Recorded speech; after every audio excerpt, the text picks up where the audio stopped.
हिंदू धर्म, शास्त्र, संस्कार, संस्कृती आणि नीती जपण्यासाठी, पुढील पिढीला देण्यासाठी धर्माचा प्रसार आणि प्रचार करणारा मंच हिंदू प्रपंच।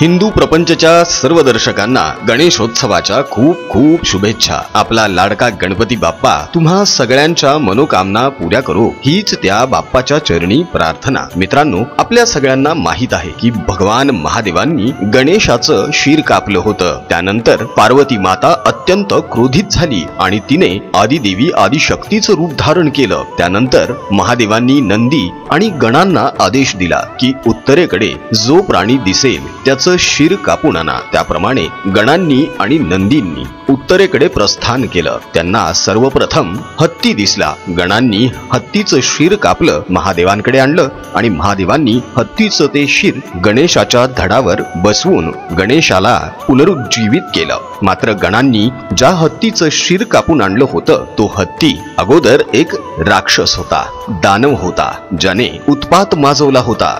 ब्रह्मदेवाने त्याचा वध करताना त्याला शाप दिला होता की पुढचा जन्म हत्तीच्या रूपात घेशील। त्या दानवाने गायावाया केली आणि उशाप मागितला, तेव्हा ब्रह्मदेवानेच त्या दानवाला उशाप दिला की तुझं शिर कापलं जाईल आणि ते महादेवाच्या पुत्राच्या धडावर लावलं जाईल। त्याप्रमाणेच हत्तीचं शिर गणेशाच्या धडावर लावण्यात आलं। मात्र जेव्हा महादेवांनी गणेशाचं शिर उडवलं होतं तेव्हा ते शिर उत्तराखंडाच्या पिथौरागडामधील गंगोली हाट पासून 14 किलोमीटर दूर पाताळ भुवनेश्वर नावाचं जे गाव आहे त्या गावात पडलं, जिथे लोक खास पाताळ भुवनेश्वर मंदिर पाहण्यासाठी जातात। हे गुहेमधील मंदिर गणपतीचे अत्यंत सुंदर असे आहे। येथे भक्तगण गणेशाची पूजा करण्यासाठी आणि आपल्या इच्छा मांडण्यासाठी आवर्जून दूर दूरहून येतात। 90 फूट खोल आणि 160 मीटर लांब असलेल्या या गुहेचा प्रवास सोपा अजिबातच नाही। इथे जाणाऱ्या अनेक भक्तांनी त्यांना आलेला दैवी अनुभव सांगितलाय। अनेकांनी असं सांगितलं की येथील गुहेच्या भिंतींना स्पर्श करताच ते तणाव आणि दुःखापासून मुक्त झाले, अशी त्यांची भावना आहे। पाताळ भुवनेश्वर गुहा ही केवळ एक गुहा नाही तर अनेक पवित्र गुहांची शृंखला आहे। असे मानले जाते की अजूनही या गुहेमध्ये गणेश देवाचे मानवी कापलेले शिर आहे। कलियुगामध्ये आद्य शंकराचार्य यांना स्कंद पुराणामध्ये या गुहेचा संदर्भ सापडला होता। त्यांनी यामध्ये प्रवेश करण्याचा देखील प्रयत्न केला होता। इसवी सन 1191 मध्ये त्यांनी हिमालयाच्या पर्वतांना भेट दिली आणि ते या गुहेमध्ये स्थित झाले। आजही येथील खोल गुहांमध्ये जाण्यास सक्त मनाई आहे। केवळ वरचा पृष्ठभाग आणि गुहेच्या आतील थोडासा भाग भाविक भक्तांसाठी खुला आहे। असंही म्हटलं जातं की ही गुहा कैलास पर्वताला जोडते। मित्रांनो, इतक्या सुंदर गणेश मंदिराचं आणि या अद्भुत गुहेचं दर्शन आयुष्यात एकदा नक्की घ्या।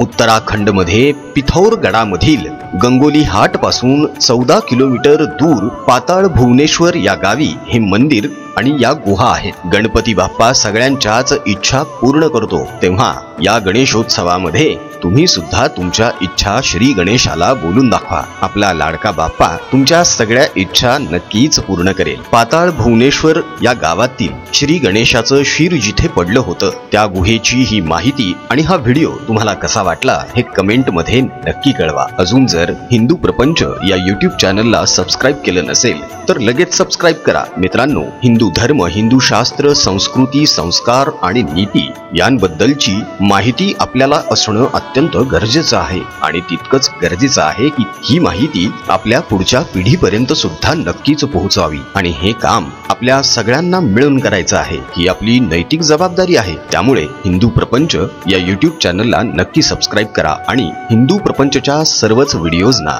लाईक करून जास्तीत जास्त प्रमाणावर आपल्या मित्र परिवारांमध्ये शेअर सुद्धा करा। गणेशोत्सवाच्या तुम्हा सर्वांना पुन्हा एकदा मनापासून शुभेच्छा। गणपती बाप्पा मोरया।